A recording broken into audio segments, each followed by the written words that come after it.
Sound of Music. The Sound of Music, Part Second. The Shehnai of Bismillah Khan. Think of the Shehnai and the first thing you will probably imagine is a wedding or a similar occasion for function. The next would probably be Ustad Bismillah Khan, the Shehnai maestro, playing this instrument. Students, आपने शहनाई की आवाज़ तो सुनी होगी ब्याह शादी में और हर अच्छे शुभ जगह पर ये फंक्शन होते हैं, वहाँ पर शहनाई बजाई जाती है। और शहनाई वाद्य यानी शहनाई बजाने में उस्ताद बिस्मिल्लाह खां का नाम सबसे आगे आता है। उन्हें इसे शहनाई बजाने में महारत हासिल है। Okay. Emperor Aurangzeb band this playing of a musical instrument called pungi in the royal residence, for it had a shrill, unpleasant sound. Pungi became the generic name for reeded noisemakers. Few had that it would one day be revived. A barber of a family of professional musicians who had access to the royal palace decided to improve the tonal quality of the pungi. He chose a pipe with a natural hollow stem that was longer and broader than the pungi and made 7 holes on the body of the pipe. When he played on it, closing and opening some of these holes, soft and melodious sounds were produced. He played the instruments before royalty and everyone was impressed. The instrument, so different from the pungi, had to be given a new name. As the story goes, since it was first played in the Shah's chambers and was played by a Nai barber, the instrument was named the Shehnai. यह पाठ हमें वाद्य यंत्र शहनाई की उत्पत्ति के बारे में बताता है। यह महान शहनाई वादक बिस्मिल्लाह खान के जीवन के इतिहास के बारे में बताता है। ऐसा कहा जाता है कि अतीत में पुंगी नामक एक वाद्य यंत्र महलों में राजाओं और नवाबों के सामने बजाया जाता था, मगर औरंगजेब को सम्राट औरंगजेब को पुंगी की तीखी एवं अप्रिय आवाज़ अच्छी नहीं लगती थी। इसलिए उन्होंने शाही निवास में इस वाद्य यंत्र के बजाए जाने पर रोक लगा दी। एक नाई था जो संगीतकारों के एक परिवार से संबंध रखता था। उसकी पहुंच शाही महल तक थी। उसने इस वाद्य यंत्र को सुधारने की कड़ी कोशिश की। उसने एक ऐसी लकड़ी की पाइप ली जो मूलभूत पुंगी से अधिक लंबी एवं चौड़ी थी। उसने उस वाद्य यंत्र में उसने एक लकड़ी की पाइप ली जो मूलभूत पुंगी से अधिक लंबी थी और अधिक चौड़ी थी। उसने उस वाद्य यंत्र पर 7 सुराख किए। जब उसने इसे बजाया तो एक प्रभावशाली या मेलोडियस यानी मधुर ध्वनि निकली, मधुर ध्वनि पैदा हो गई। और नाई ने इसे राजा एवं दरबारियों के सामने बजाया तो हर कोई व्यक्ति उससे प्रभावित हुआ। वाद्य यंत्र को शहनाई कहा गया क्योंकि इसे शाह के कमरे में बजाया गया था और इसका आविष्कार एक नाई ने किया था। Okay. The sound of the shehnai began to be considered auspicious and for the reason it is still played in the temples and is an indispensable component of any North Indian wedding. In the past, the shehnai was part of the Naubat or traditional ensembles of 9 instruments found at royal courts. Till recently, it was used only in temples and weddings. The credit for bringing this instrument onto the classical stage goes to Ustad Bismillah Khan. Okay. आरंभिक शहनाई वादकों को आमतौर पर मंदिरों में नियुक्त किया जाता था। वे दिन में कई बार मूर्तियों के सामने शहनाई बजाया करते थे।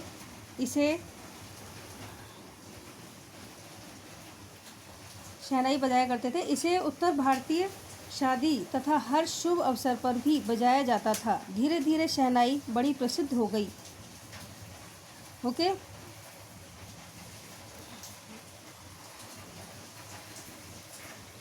उस्ताद बिस्मिल्लाह खां महानतम शहनाई वादक हैं। वे हिंदुस्तानी संगीत के बनारस घराने से संबंध रखते हैं। उनका जन्म बिहार में डुमराव के स्थान पर हुआ था। वे पेशेवर शहनाई वादकों के परिवारों से संबंध रखते हैं और 5 साल के बच्चे के रूप में बिस्मिल्लाह खान डुमराव में एक तालाब के पास गिल्ली डंडा खेला करते थे। Okay. Age 5 years old, Bismillah Khan played gilli danda near a pond in the ancient state Dumraon in Bihar. यानी 5 साल की उम्र में वो वहाँ पर गिल्ली डंडा खेला करते थे। He would regularly go to the nearby Bihari Ji temple to sing the Bhojpuri Chaitya, at the end of the which would earn a big laddu weighing 1.25 kg, a prize given by the local Maharaja. This happened 8 years ago, and the little boy has traveled far to earn the highest civilian award in India, the Bharat Ratna. Born on 21 March 1916, Bismillah belonged to a well-known family of musicians from Bihar. His grandfather, Rasool Box Khan, was the Shehnai Nawaz of the Bhojpur King's Court. His father, Paigambar Box, and other paternal ancestors were also great Shehnai players. Okay. खेलने के बाद बिस्मिल्लाह खां डुमराव में एक तालाब के पास गिल्ली डंडा खेला करते थे और खेलने के बाद वो आमतौर पर निकट एक मंदिर जिसे बिहारी जी का मंदिर कहते हैं उसमें जाया करते थे। वो वहाँ बैठते थे और भोजपुरी चेतक गाया करते थे। स्थानीय महाराजा को उसे गाता सुनकर बड़ी खुशी होती थी। 3 साल की उम्र में वे बनारस गए। वहाँ उनके मामा अली बख्श ने उन्हें शहनाई बजाना सिखाया। वे बालाजी और मंगल मैया के मंदिरों में घंटों अभ्यास करते रहते थे। वे गंगा किनारे भी जाते थे।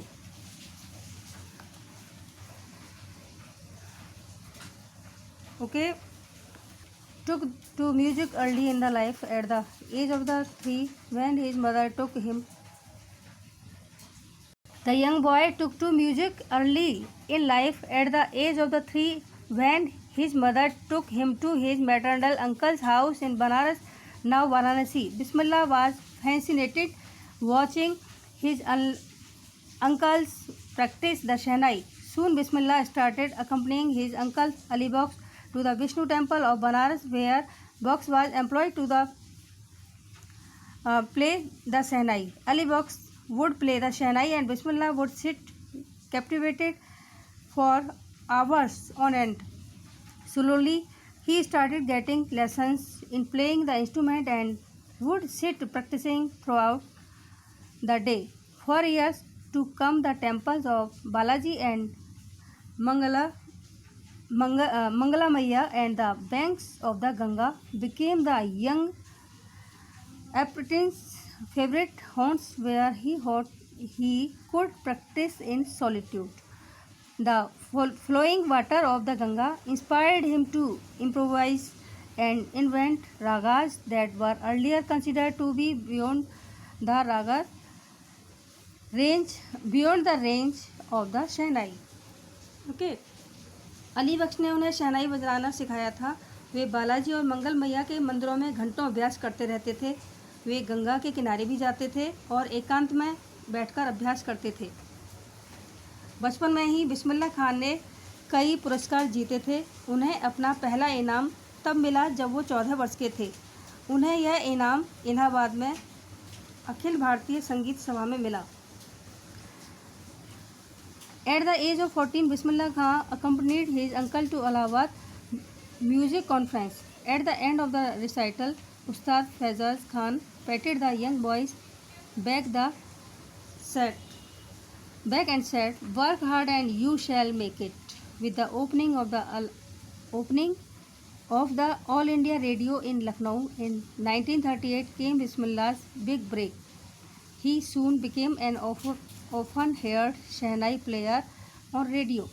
When India gained independence on 15 August 1947, Bismillah Khan became the first Indian to greet the nation with his Shehnai. He poured his heart out into the Rag Cafe from the Red Fort to an audience which included Pandit Jawaharlal Nehru, who later gave his famous Terrorist with Destiny speech. Okay. बचपन में ही बिस्मिल्लाह खान ने कई सारे पुरस्कार जीते। उन्हें अपना पहला इनाम तब मिला जब वो 14 वर्ष के थे।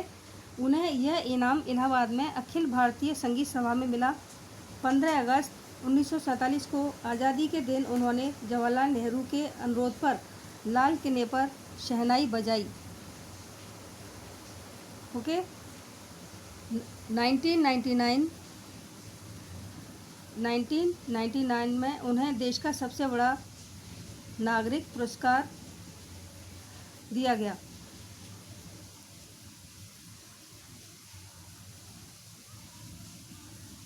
ओके, नागरिक पुरस्कार या भारत रत्न दिया गया। बिस्मिल्लाह खां को प्यार से खान साहिब भी कहा जाता है।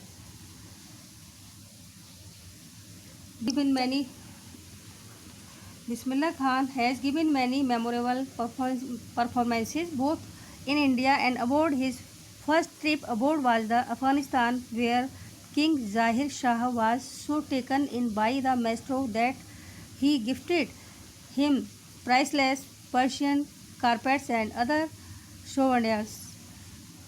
The King of Afghanistan was not the only one to fascinated with Bismillah's music. Film directors Vijay Bhatt was so impressed after hearing Bismillah plays at a festival that he named a film after the instrument called Gunj Uthi Shehnai. Okay, the film was hit, and one of the Bismillah Khan's compositions, Dil Ka Khilona Hai Toot Gaya, turned out to be a nationwide car booster. But despite this huge success in the cellular world, Bismillah Khan's ventures in the film music were limited to two: Vijay Bhatt's Gunj Uthi Shehnai and Vikram Srinivas Khanada's venture Shadi Apna, Sandhi Apna. I just can't come to the term with the artificiality and glamours of the film world, he says with emphasis. Awards and recognition came thick and fast. Bismillah Khan became the first Indian to be invited to perform at the prestigious Lincoln Center Hall in the United States of America. He also took part in the World Exposition in Montreal, in the Cannes Art Festivals, and in the Oscar Trade Fair. So well known did he became internationally that an auditorium in Tehran was named after him, Teher Mosque Ustad Bismillah Khan. National awards like the Padma Shri, the Padma Bhushan and the Padma Vibhushan were conferred on him. In 2001, Ustad Bismillah Khan was awarded India's highest civilian awards, the Bharat Ratna. With the coveted award resting on his chest and his eyes glinting with rare happiness, he said, "All I would like to say is, teach your children music. This is Hindustan's richest tradition. Even the West is now coming to learn our music." In spite of having travelled all over the world, Khan Sahab, as he is fondly called, the extremely fond of the Banaras and Dumrod, and they remain true for him most wonderful towns of the world. A student of his once wanted him to head of Shehnai schools in USA, and the student promised to recreate the atmosphere of Banaras by replicating the temples there, but Khan Sahab asked him he would be able to transport river Ganga as well. Later he is remembered to have said, "That is why whenever I am in foreign country, I keep yearning to see Hindustan. While in Mumbai, I think of only Banaras and the holy Ganga. And while in Banaras, I miss the unique method of Dumra. Okay, Ustad Bismillah Khan's life is perfect example of the rich cultural heritage of India, one that effortlessly accepts that a devout Muslim like him can very naturally play the Shehnai every morning at the Kashi Vishwanath temple. Okay, यानी बिस्मिल्लाह खां को प्यार से खान साहिब भी कहा जाता है। उन्होंने पूरे विश्व का भ्रमण किया है, उन्हें हर देश में सम्मान मिला है। तेहरान में एक ऑडिटोरियम का नाम उनके नाम पर रखा गया है। उन्होंने बहुत से देश देखे हैं, मगर उन्हें सदा यानी हमेशा बनारस और डुमराव से प्यार रहा है। वे उन्हें विश्व का सबसे आश्चर्यजनक शहर मानते हैं। उन्हें बनारस से विशेष लगाव इसलिए है क्योंकि वहाँ पर गंगा जी हैं। अपनी जवानी में वो गंगा के किनारे एकांत में शहनाई का अभ्यास किया करते थे। एक बार अमेरिका में उनके एक छात्र ने उनसे अनुरोध किया था कि वे यहाँ के शहनाई स्कूल के मुखिया बने, यानी स्कूल में शहनाई बजाना सिखाएं। उन्होंने कहा वो वहाँ बनारस जैसे मंदिर बनाकर वहाँ के वातावरण का पुनर्निर्माण करेंगे। मगर उस्ताद ने उनसे कहा कि क्या वे वहाँ पर गंगा ला सकते हैं। एक बार उन्होंने कहा, जब भी मैं मुंबई में होता हूँ तो मैं वाराणसी एवं पवित्र गंगा के बारे में ही सोचता हूँ, और जब मैं वाराणसी में होता हूँ तो मुझे डुमराव के विचित्र लस्सी की याद आती है। लस्सी यानी मट्ठे वाली जो बनती है। Okay, that's it.